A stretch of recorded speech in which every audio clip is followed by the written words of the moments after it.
Hey. Hello. Got a few cameras going on here. Can you hear me okay?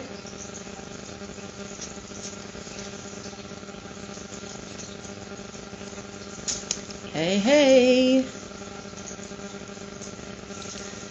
Hey, y'all. Come on in. Let me give everybody a few minutes. I am 2 minutes behind, I see. Sorry about that. I'm being accountable already. See that? Sorry I'm late. You can hear me okay? Okay, good. Alright, good. Facebook, y'all hear me okay? I see IG is on. They can hear me fine.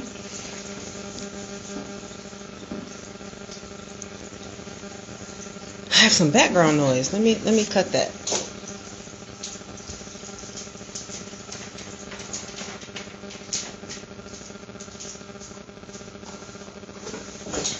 Okay. Alright, it should be better. Hey. Alright, thanks for coming on in tonight. Welcome to another edition of Wellness Wednesdays. I was about to say something cheesy like I'm your host. We're not going to do that. So, I received some great feedback about tonight's topic, from text messages to emails to DMs to all of that. And I appreciate the participation and, letting me know that this is what y'all want to hear about tonight. So, tonight we are talking about accountability. And accountability looks so different for a lot of us, but a lot of the premise behind it is the same. All right. And when I say accountability, coming from a therapeutic place, I am literally trying to encourage people to stand in their shit. Own your stuff. Stand on it. You made a decision to do something, you made that decision. If you made a decision not to do something, that's a decision too. But either way, you have to be accountable for it. But since we all know what accountability is, and for those who don't, accountability is, you taking responsibility for yourself and for others, for decisions, for things that you're responsible for, right? And traditionally, it seems like we're taught to be accountable to others. Children are taught to be accountable to their teachers, and then they're rewarded or consequated by report cards and grades. So these things start very young. Even small children are taught to be accountable to their parents. Once you start to grow into an adult, you're consequated or you're held accountable by your employer. And so you may get a raise, you may get in trouble, you may get fired, you may get a promotion, all those kinds of things. And that's what our mind tells us. It's about a reward. It's about a failure. It's about what feels good or what doesn't feel good. And so accountability, we're not always taught to be accountable for ourselves, though. The decisions we make and the decisions we don't make. So I wanted to kind of share with you all where some of the root of that comes from, of why we avoid accountability for ourselves. Okay? And so just bear with me, just so I can give y'all a little bit of information. I know I like to give y'all information. So just so I can give y'all a little bit of information, I took a few notes just so I wouldn't forget some stuff like I always do. But accountability, oftentimes, the reasons we don't like to be held accountable is because we suffer from a few tactics, is what we call them. We like to delegate things. We love to tell someone else to do it. And sometimes we'll delegate those things in our mind without even sharing it with the other person, right? We're like, oh, they'll do that. They'll call them. They'll turn that assignment in. They'll pay that bill. They will apologize first. They will take care of that responsibility. And it can literally be in our minds. Sometimes we're trained that way. If someone does something for us long enough, we will take advantage of that and assume that they'll just pick it up again. why wouldn't they want to keep doing it? Why wouldn't they want to keep volunteering? They did it so freely last time. They did it so effortlessly last time that we assume that they'll do it again. So we'll delegate the responsibility to someone else, right? Another reason why we oftentimes avoid accountability, or some of the tactics that go along with that, is we like to focus on all the good deeds that we do, right? It's a thinking barrier. We like to say, but I've done so well in the past. The past could be yesterday. I was just successful with something else. Surely they don't think I'm going to do this again. Or they have the time to do it. Let them do it.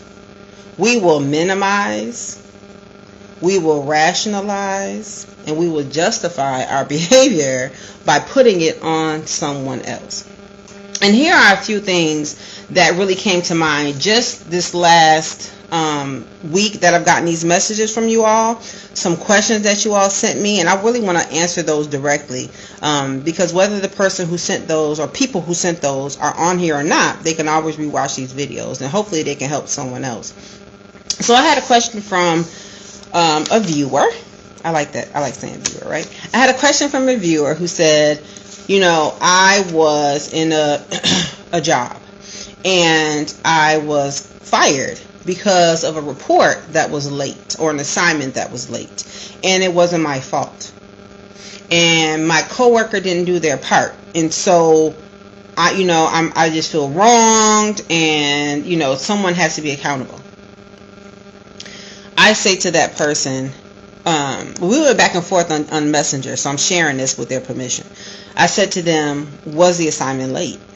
And they're like, yes. Was it your responsibility? They said, yes. I said, did you express that you needed help? I told my coworker, I said, did you express who the assignment was due to that you needed the help? They said, no. I said, so how do you anticipate getting grace after the fact? You have to ask for help prior to when something is needed. And that's one thing we don't always like to do as adults. We don't like to ask for help. And I bring that up often on these lives. But we don't like to ask for help. You have to ask for help if you're feeling limited, if you're feeling overwhelmed, if you're feeling unable, if you know you're unable, if you're feeling stressed out, if you're feeling stretched thin, if you just can't do it. You have to ask for help. I need an extension, right? I need support. There is a component that is due that I don't know what I'm doing. And a lot of times we don't like to say that because it sounds like we're admitting that it must be something wrong with us if we don't know how to do it. Instead of just saying, no, I don't know how to do it. That's not my area of expertise. That's not my strong suit.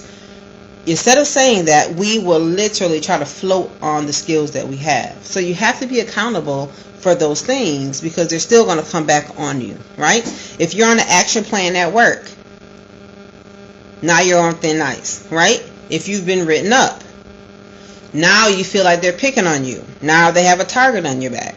Now, they're playing favorites. Not that some of that can't be true, but you can't continue to give them ammunition to do those things either. That's how that works. So if you know that you're already on thin ice, if you know that you've had some trouble being accountable in the past, then you can't continue to pour into that I'm not going to do well account. You have to do better, right? And that's being accountable. And just say to yourself, I've been messing up. I'm going to get it together. And we'll talk about ways to get it together later on in the broadcast. But, those are some things that people like to those are some of the requests I got. I also got a message about relationships, and I get this one kind of often, whether I'm in a session, whether it's on email, whether it's in my DMs. People love to blame other people for the failure of their relationship.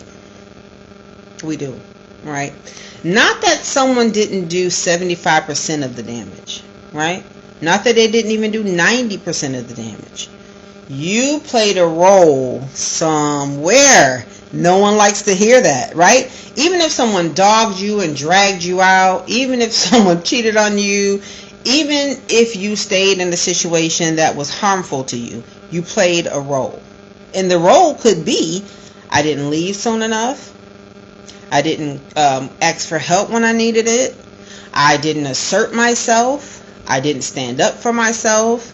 I did not hold boundaries. I didn't set boundaries. I never told them no. I went back. And here's the biggest one, another one, I let them back in, right? Right.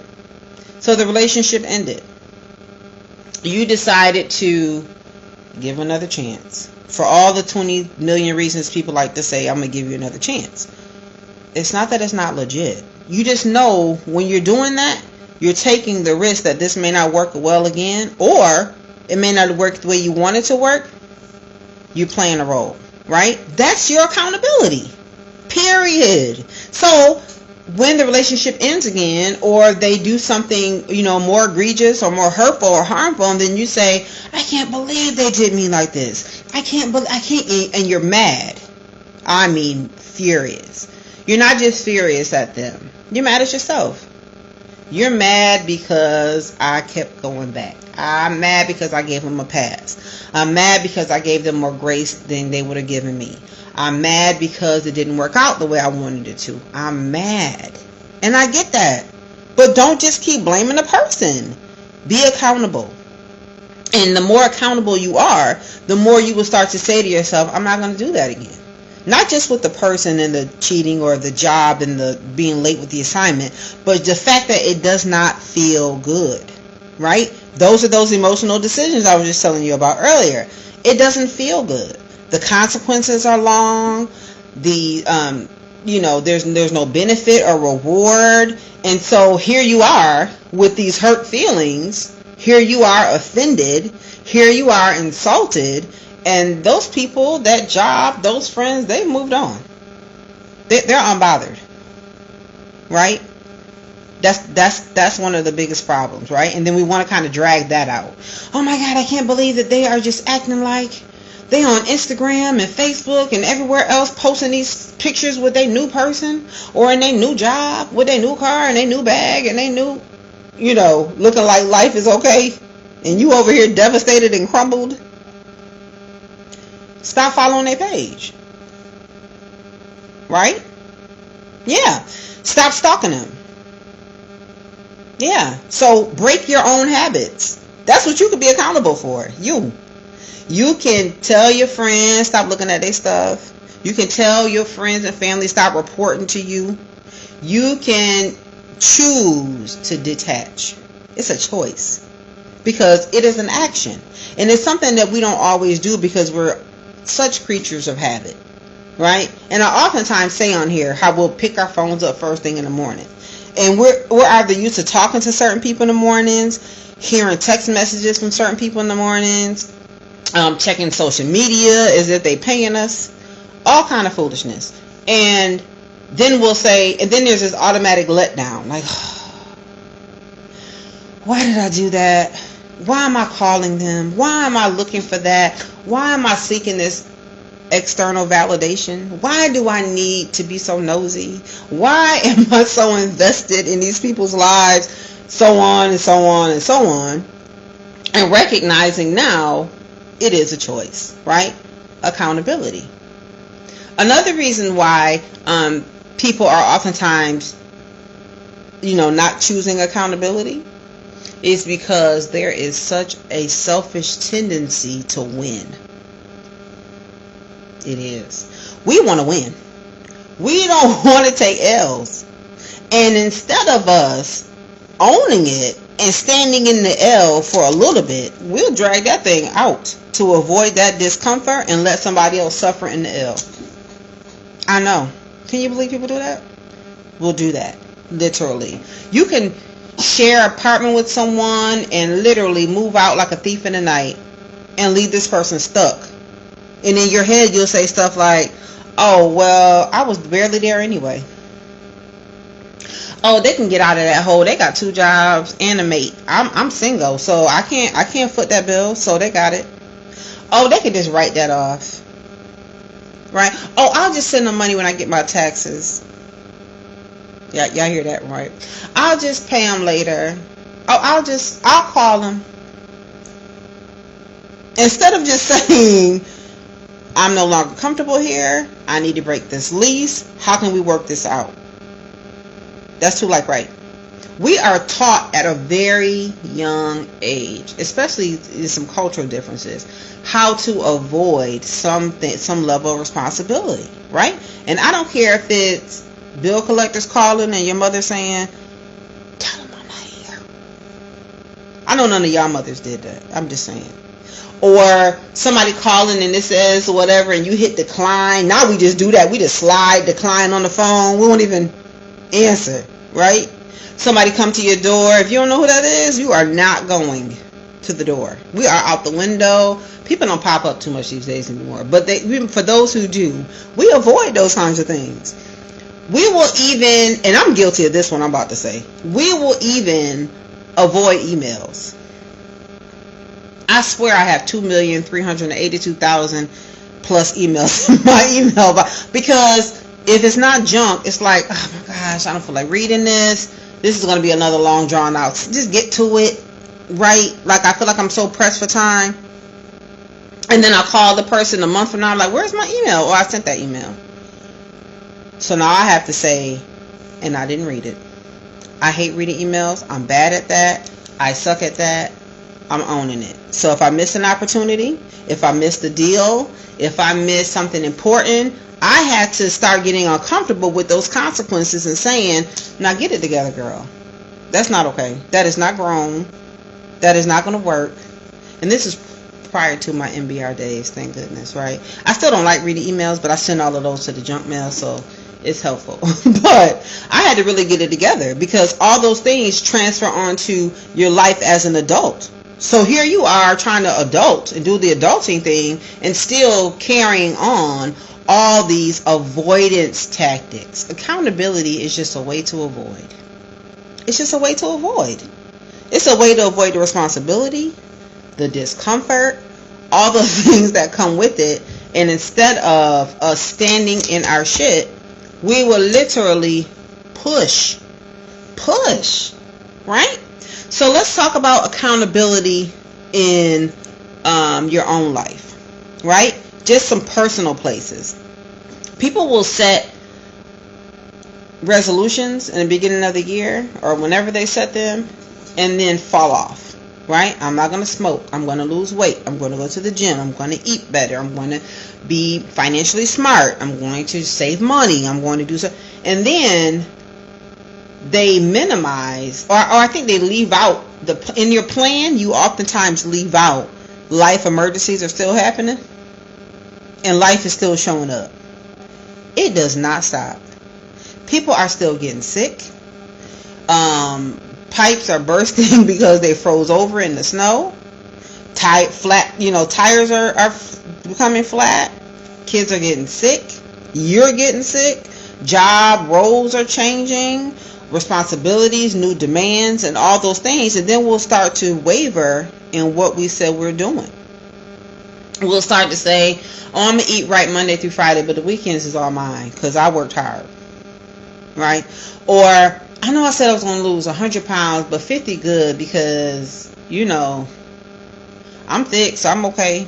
I still look good, right? I'm going to quote one of my good friends. I'm just going to be the best in class. So I'm not going to worry about trying to be real thin. I'm just going to be the best in class, right? We will say things like, oh, I know I said I was going to save $1,000 a month, but I've been making it so far with this $250. So I'm going to just stick with that, and just put this other 7 something somewhere else because I got other stuff to do, right? We will keep going. And it takes nothing to get off track. It takes nothing to get off track. But we will have an excuse. We will say why we didn't do it. We will say what held us back. And not that it's not legit, y'all. But we're not being accountable. So instead of you saying, I dropped the ball. I don't want to do that. I didn't really want to do it when I said it. Right? And yeah, here I am. In end of February and I've saved $1,000 between January 1st and now instead of $1,000 a month, and I've lost 8 pounds, maybe 6, and I have done all these A, B, C, and D things, instead of just saying I'm going to do what I can. So don't set your bar so high. Be realistic with your goals, and that way it will help you not feel so defeated, not feel as if you failed, not feeling just deflated emotionally, and kind of help you, stay motivated to kind of get back on track. Another reason why people aren't accountable, and the practice that they use in their mind oftentimes, is that they overextend themselves. Right? So let's just say we're going to use Atlanta for an example. Atlanta is huge. And somebody will say, oh, I'll pick you up from the airport, knowing they live 50 minutes away. And then I got to pick up such and such from soccer practice. Oh, I got to go make sure I go get my dry cleaning at the same time. Oh, and I got to drop off something to FedEx and stuff. But I'm going to still come get you from the airport. What time you got to get picked up? Oh, that's only 20 minutes up. Right? You have good intentions. You have a good heart. And I get it. And you want to be a help. But you're already obligated to some other things. Now, you might want to say, I can get my dry cleaning tomorrow. I can do FedEx tomorrow. But you can't leave the kid wherever she practicing at. And you can't not go do your work for work. And you can't not meet your own deadlines by trying to give someone a ride. Sometimes you have to say no. Right? Sometimes you just got to say no. And that person may say, oh, that's cool. I can call such and such. They off work at the same time. And you're like, why didn't I just do that the first time? Why am I over here killing myself? And they had another alternative. And then you're mad at them. Why you ain't asked them in the first place? Because they asked you. Because you say yeah. And that's just it. That's just it. So stop overextending yourselves. Stop feeling drained. Stop feeling tired. Stop feeling... You have enough to tire you out. You have work. You have your own stuff. You have waking up. Right? And even if someone says, well, you're not working right now, so I need you to do such and such and such. Don't let people guilt you or shame you into what you should be doing with your time. Because then when you do whatever they ask you to do half-willy or not at all or don't show up, then they mad and now you look bad. Instead of just saying, oh, I'm not. Not able. Why are you not able? I don't really have to explain all of that. I'm just not. Yeah. And then switch the subject. Nobody's used to that, right? Nobody says no anymore. We think we're being mean and rude and so on and so on. But then you're really going to cancel a lot of the anguish that comes with you not being accountable on the back end. Right? So let's try to figure out why you're not being accountable. Let's try to stop your behavior by looking at the reasons you're not being accountable, right? Have you oversold yourself? Have you told people that you have all these skills and talents that you really don't? Maybe. Have you really tried to market yourself as this profound whatever? Whether it's a friend, a maid, a contractor, a hairdresser, whatever, a chef. And then when they ask you to do these things, you're like, oh, did they just ask me that? You shocked. But that's what you told them. So really try to take a look at why you're not being accountable. Was it a taught behavior? Does it make you uncomfortable? Are you avoiding? What are you avoiding? Have you overextended yourself? Are you delegating responsibilities to people instead of asking them? Are you sharing your needs? Are you being vulnerable enough to say, I can't? I need help. Are you asking for help? Are you doing these things? That is how we're accountable.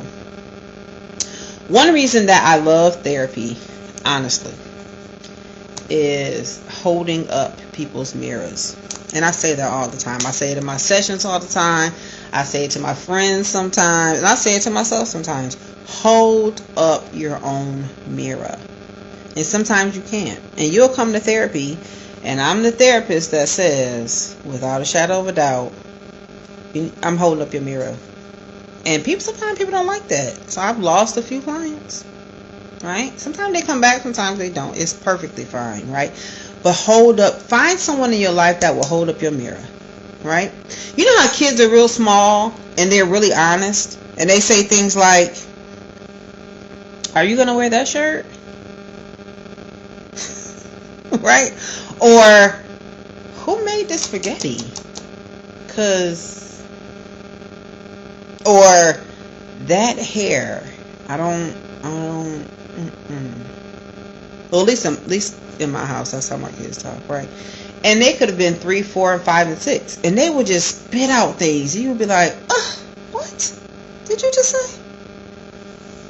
After the offense passes and the embarrassment passes, right, and these temporary emotions of shame pass, right, and then you laugh and say, "Thank you for not letting me walk out this house looking crazy. Thank you for caring enough to pull my card," right? And sometimes we have friends like that. Sometimes our friends will call us and say things to us like, "Last week you were acting a little different." Or, "I don't really like the way you said that. What's up with you? That's not your norm." Voila. You can get to it. If people don't pull your card and you got a lot of people around you that agree with you and support your mess, then those aren't always the right people. Those aren't what we call accountability buddies. We need accountability buddies, right?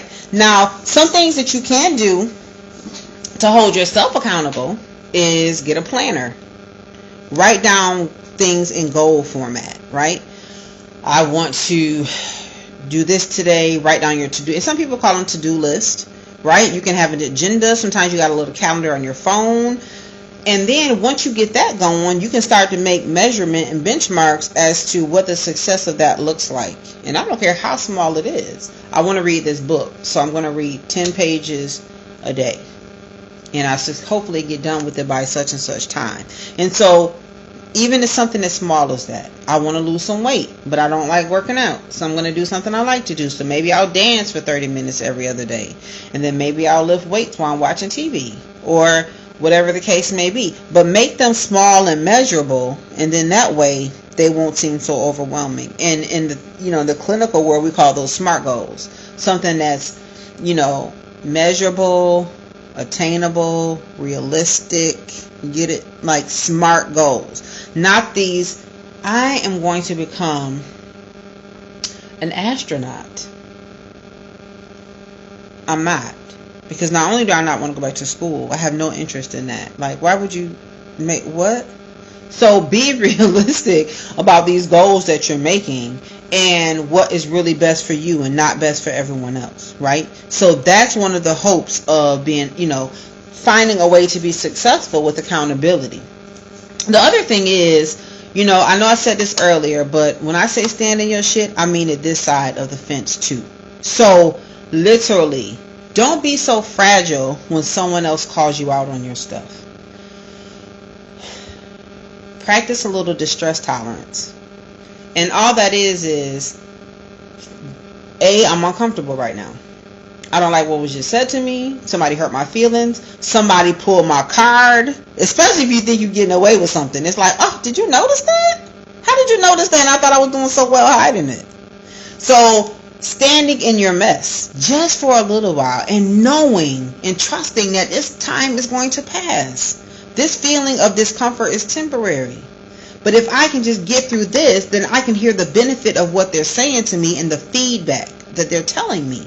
And that is coming from a trusting, loving, supportive source. That's when you know, like, okay, all right, they never talked to me that way. They never hurt me in the past. This must be something. Let me take a look at that. So be willing to do some self-inventory. Be willing to hold your mirror up. But distress tolerance oftentimes feels like, I don't like to feel that way, so I do something else to feel better. Right? And sometimes people will self-medicate. Sometimes people will just ignore. Sometimes people will just deny that it even happened or something is even happening instead of just sitting in their distress. So distress tolerance is a great skill to learn if y'all want to Google that in the future. Distress tolerance. Also, emotion regulation. being able to regulate your emotions. Like, okay, you were at a 10. Let's bring it down to a 5, right? Why are you so upset? What can you change about your thoughts, about the process, about the event, about what happened, right? And if you can't bring it down, say that. I can't change my thoughts. I need help. There go that H word again. I need a little help. Oh, I hear your question. All right, so for those of y'all who kind of wrote earlier about, this is the last thing someone wrote me about. Someone wrote me about accountability as far as your family goes, and I know this is a touchy one because we've talked about family and other aspects as well. But here is some ideas. You know, I'm gonna step on somebody's toes. I already know it, but here it is. Right, you have to play your role. If there wasn't a role for you or responsibility for you, then you wouldn't be here. That's just it. So if you are the person in the family who ignores, who kind of pushes stuff under the rug, if that's kind of y'all jam and y'all vibe in the house kind of thing, then it's going to keep happening. And then you're going to stay in this space of discomfort and being upset and sad and feeling taken advantage of, and why am I here, and so on and so forth. And literally, that's you're playing that role, right? You're kind of letting this stuff go. You have to be willing to say, nope. I may have been shown that as a child.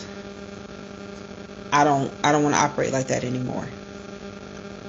It's taken me a while to say this. This is not how I want to live, and this is not what I'm going to do. Period. That's just it. Now, whether you say it that way, whether you say it that direct, whether you say it in that tone, whatever the case, those are some words you need to say. I no longer want to participate in this foolery. No. You can have that. I'm going to pass. Right? You can have all of this deceit, all of this denial, all of these family secrets, all of this family shame. You can have it. I am going to pass. I'm no longer going to participate in that, because I realized I was participating. Even in my silence, I was participating. Period. So you can't say, I came from a family that did such and such and such, and then practice the such and such and such, and then get mad about it. You're going to get the same consequences they got. That's how it works. So that's not going to be a cushion or literally this rationalization as to why you're still stuck. If you say it out loud, you're owning it, right? And some people, that's why they don't like coming to therapy, because they don't want to say it out loud. They don't want to admit it. Or sometimes people don't like to share stuff with good friends or their significant others. They'll hold secrets forever. And it's like, why are you just not saying something? Because saying it out loud holds you accountable a little bit. Makes you feel like you have to do something. And sometimes you really just don't know what to do. Sometimes it's fear of change. I get that. It's a ask for help. Get help. It doesn't have to be a therapist. It can be another sibling who may have felt the same way. It can be another friend who may have experienced. It can just be somebody who has a solid thought process that you trust. That you can be able to say, you won't believe what I've been doing these last 20 years. Or you won't believe what such and such has done these last 20 years. Like, be accountable. Here's another thing that I realized that may really kind of step on someone's toes, is that a lot of parents aren't accountable. Right? You tell your child to do this, you expect them to do that, and you do the opposite. Some people aren't financially responsible even at 50 and 60 years old. Some people aren't healthy with smaller choices at that age, and then want to consecrate their children for eating the same way or having some of the same practices or the same habits. I'm guilty of that. I'm going to own it, right? And so I've made some conscious effort to make some changes with that. And once I feel myself slipping, I try to slide back up. Like, all right, let's find a balance in this thing so we can try to make some lifestyle choices. You have some people who have totally disregarded their role in their families altogether.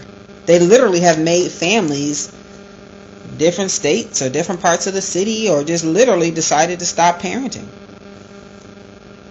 Right? Don't want to be accountable. And sometimes they may want to come back and don't know how. They may want to make amends and don't know how.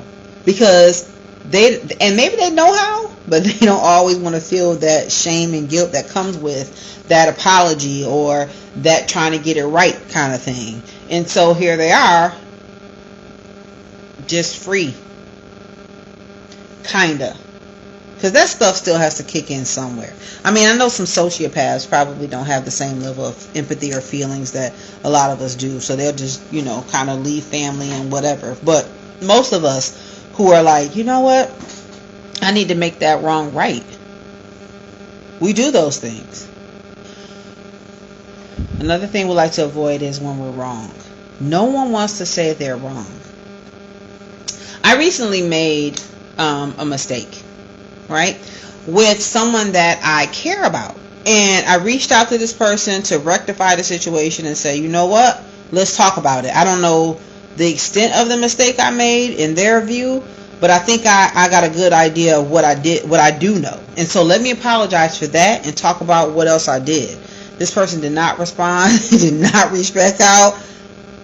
I said, okay, right? Reached out a couple more times. That was it. So now I don't want to offend the person. Now I need to let them have their own space. And whenever they want, if they ever want to come back, and we could talk about it, I don't care if it's 10 years from now, it will be okay. But the point is, I had to stand in it for a minute to say, I caused this person some level of discomfort. I caused them some level of hurt, and I need to own it. I don't want to let it go a long way. I need to apologize. I need to stand in my shit. It wasn't easy to admit. I didn't like it. I felt bad about it, and I was like, oh no, let me make this wrong right. But the fact that this person didn't even reach back gave me a little bit of a, oh, okay. So now I just have to wait. And guess what? You will too. Sometimes you have to wait. Sometimes your apologies won't be accepted. Sometimes your gestures won't be taken in. Sometimes people don't give two F's about maintaining a connection with you. Sometimes you're just not that dope. Sometimes they just like, yeah, I'm cool, period. It's not easy to accept that either, but it happens. And so if it does, you have to decide, are you going to do your part? Are you going to stand in it? Are you going to own your stuff? Are you going to be accountable? Right? That is one less thing you have to be concerned about. You don't have to sit and ponder about it a million times, a million ways over. It's a lot of ways to send apologies, y'all. The best way is verbally, because they can hear your sincerity. If you can be face to face, that's even better. Now we have FaceTime and devices these days. Send a video clip. So if you don't want to get interrupted and you feel a little choked up and you don't have the right words, send a card. Send a text message. Send an email. Send a kite. Remember that? Send a kite. Send a gift basket. Do something that shows I heard you, or I felt the absence. And I don't like it, and I don't want that to continue. And on my behalf, I want you to do something about it. It's not always accepted, but just do your part, right? When it comes to family and being accountable with your family, sometimes those conversations will go real left. Because families have been doing some of the same old stuff for a very, very long time. So, a lot of families are divided. Even today, when it comes to things like abuse, when it comes to things like incestuous relationships, when it comes to things like borrowing money and not paying it back, when it comes to things like somebody's doing better than the other one, when it comes to someone was mistreated, someone was treated better, stepchildren versus, naturally biological children. A lot of things divide families, and we have these old patterns of behavior that keep continuing to create these rifts. A way that you can be accountable in your role in that is to say, literally, I don't want to, not have this conversation. Let's have a conversation. Right? Let's not wait till Uncle such and such walks out the room to talk about them. Let's not text about Aunt such and such. Let's see if we can talk to her. Let me ask my sister and brother what they think about Dad's behavior with this. Did y'all notice how many beers he had today? Right? Why are we not holding cousin Keisha or cousin Timmy accountable when little Sally said somebody touched her? Right? Nobody wants to talk about those things. They're uncomfortable. But how long are we going to keep doing that? How long are we going to keep giving these, infectious, deadly behaviors a place to grow and thrive? It travels through generations. We have to hold people accountable so these things can stop happening so frequently, so freely, so just happenstance. Like, oh, that happens. And that's sometimes what people will say. That happens. Yeah. You're not special. That happens. Nobody wants preferential treatment, but nobody wants to keep being mistreated either. So it's okay to hold people accountable, y'all. It's just the way that you do it. You don't have to be aggressive. You don't have to be insulted. You don't have to do those things to be offensive. You can literally tell someone their behavior black and white, or what is causing you some level of discomfort. And here's the other kick. You can remove yourself. That is such a choice. You do not have to participate in people's mess. You don't have to suffer with it long. You don't have to. No one's going to give you a long badge. And I know I've said this before too. Your tombstone isn't going to say, oh, they put up with Tom, Dick, and Hank, all they mess. They were mistreated on all their jobs. Their children mistreated them. And yet and still, they smiled every day. No. Let's not. Right? So, outside of other people's accountability and things that we aren't accountable for ourselves, let's try to figure out ways that we can be accountable. Take a sip. All right, so we kind of touched on all those things. I want to kind of give you all some ways to start to be accountable if you don't know how. Some successful tools and tips on how to be accountable if you don't know how. So we talked about kind of setting goals, right? We talked about setting calendars on your phone, setting reminders. Find you an accountability buddy. Find someone in your life that you trust. And be willing to be transparent and open to feedback. That's important. You have to have some level of honesty. But none of this happens if you don't have the level of self-will it takes to change. This is a change behavior. Avoidance is a change. You have to change it. You have to want to change it. You don't have to change it because you have these temporary incentives to change it, like a bonus or a gift or some kind of accolade from someone you love or care about, or someone telling you need to. You have to want to do it. Otherwise, that stuff fades and it doesn't stay long. All these feelings of gratitude that you have from other people, all these affirmation or attention you get sometimes people like to be a victim. I know, go figure. But the truth of the matter is, to change some behavior, you have to want to do it. It can't just be because someone told you to. You know how many times people go to prison and come out and do the same foolery? Right. People will do 20 years and get out and get high the same day. People will do 10 years and get out and, touch another kid or rob another bank or commit another fraud. Like, there isn't a desire to change. Sometimes it's a desire to change what they got caught for and figure out another way to do it. That's not what accountability looks like. It's not. If you have to ask your manager to help you with some sort of action plan that you're being proactive about, do that. It's better than you be proactive than them telling you, oh, you want an action plan for a corrective action plan.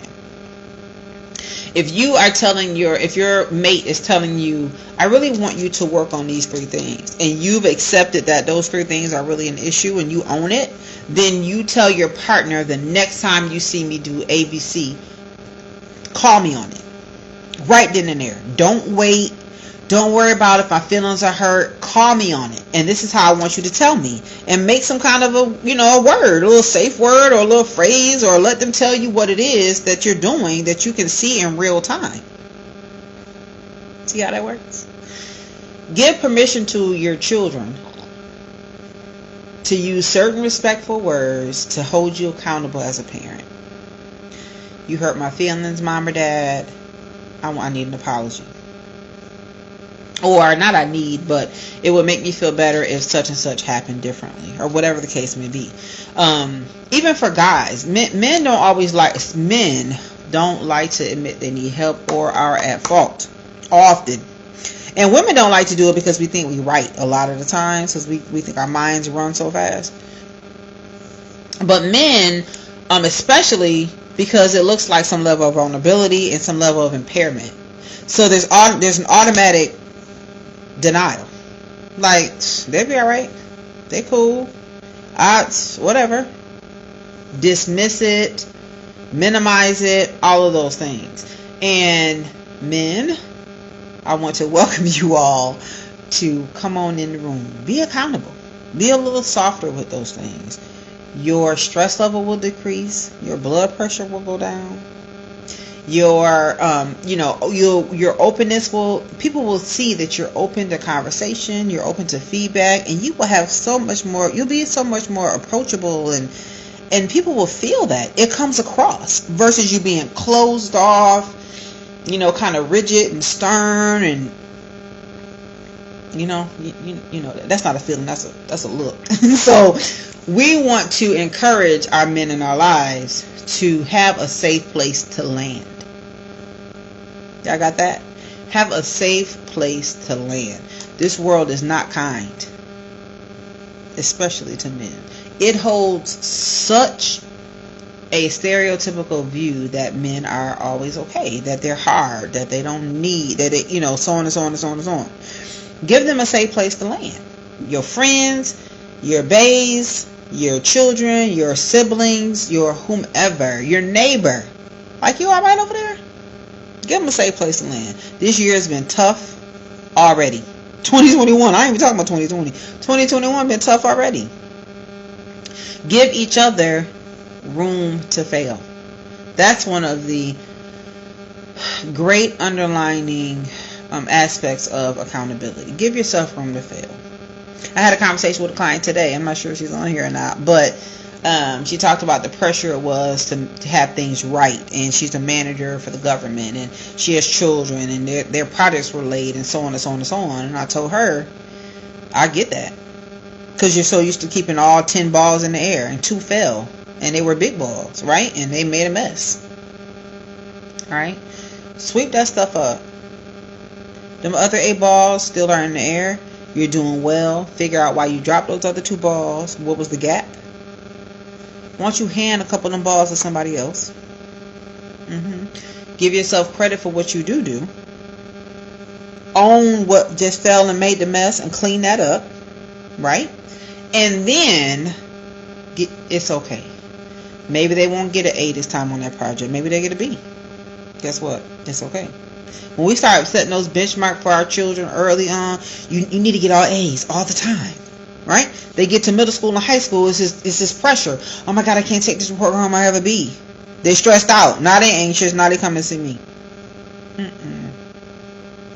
You take that behavior on to college, then you take it onto your job, and then you didn't set that child up for the professor who isn't going to be fair anyway. You didn't set that person up for the boss who is mad they didn't get the promotion, so now they mad with you and you just started. You gotta set. You have to give cushion for all the BS that we can't control. So sometimes you're gonna take a B. Yeah, sometimes you're gonna get a B. Perfectly fine. Give yourself room for failure, whatever you consider that to be. Okay? You made a great meal. Everybody didn't like it. Two out of 5 said it was amazing. 1 said it was cool. The other 2 was like, that's fine. Everybody has a different palate. That's just it. You don't have to be everything to everyone, but you need to be better to yourself. You need to be accountable to yourself. You need to own your own stuff. And the more you do that, the more you give people permission to be their authentic, genuine self around you. Right? Accountability looks like that. Taking responsibility. Call people out. I've been late for a session. I'll text the client and say, hey, I need 5 minutes. Instead of just popping up 10 minutes late. Like, that's not okay. It's just not okay. Get on with the session or walk in the room and say, I apologize. This happened. Would you like to reschedule? I'll respect their time. All of those things, right? If I drop the ball on another end, I'm picking it up. I'm picking it up. And I want you all to do the same. Like we always say, life's short. It just is. So who wants to have 50 million things lingering in the air about who I did wrong, what didn't I do, what did not? No. Own it. Sometimes you got to even say, you know what? I know I signed up for that. And I have the ability to do it. I don't have the time. I know I signed up for that. I want all the benefits that come with it, whatever it is, but I don't even have the interest in doing it. Say that. So ask for help, right? Ask someone to help you, pay someone to help you, get an intern, get your best friend, do whatever you need to do, but do that. Right? Use your time management a little better. Be accountable. And that's all we need to do. Whether you're a parent, a grandparent, a significant other, somebody's bae, be accountable. Just know the role you played. And then that way, when someone else holds your mirror up, or it's time for you to hold your own mirror up, you can do those things. Alright? I'm going to end that talk on accountability. I know we like 5 minutes to the end. I can't believe we're that far over. But I did want to talk about, this is the end of Black History Month. And it has been not as eventful as I would have hoped. Myself and my children and my family have participated in 1 or 2 things, but not nearly as much. And I know half of it's to do with COVID. But since we're so close to the end, and if you haven't participated or done anything remotely connected to Black History Month, it's a great time to do that. And that could be watch a documentary. That could be read a book. That could be share your views with someone and have a dialogue or a conversation. That could be do some artwork around your house. My cousin made a beautiful wreath with African colors in it, and kids are doing projects at home, and I know some adults that have taken some road trips to see some different historical things, go to a museum, whatever you can do to kind of touch base, even if it's for one time. Just do something different, right? If your kids have Black History projects, let's not do Frederick Douglass and Harriet Tubman this year, or MLK, or even Obama. Like, this country was built, and I don't even have to go any further. That's all I'm going to say. So try to find something like that. And to my family and friends in Rochester, New York, where Daniel Prude was murdered, and yesterday we got a really, really tough decision that there won't be any indictment, it looks like, as of yet. Was so disheartening. There's been protests in the streets. I just felt caught in the moment, not even home, not even there, but realizing that this is reached all across the world. It is another level of everybody won't be accountable. And what you do with that? Every pill isn't easy to swallow. That's a tough one. So this man was murdered. The autopsy says murder, homicide, right? And they're literally waving in court to see what exactly the murder tactic was. Was it the bag they put over his head? Was it he was murdered? It's disheartening. Everybody won't be accountable. And that's the worst part of that. It's like some of us are really powerless in that place, but what we can do is what we can be accountable for is to continue to bring light to these things. If you want to protest, if that's where your energy is, if you're more on the, part where if you're more on the side that you want to contact your legislators, if you want to be just aware of what's going on and not turn a blind eye, if you want to keep up on the news, if you want to tell other people about it, whatever role you want to play, we all can do our part. So thanks for tuning in for another edition of Wellness Wednesday. Please feel free to send me some more ideas. I've gotten 2 more I'm working on for the next broadcast. But if you have some more questions, any comments you want to give me, any suggestions, I'm more than glad to take them. So have a good night. Till next time.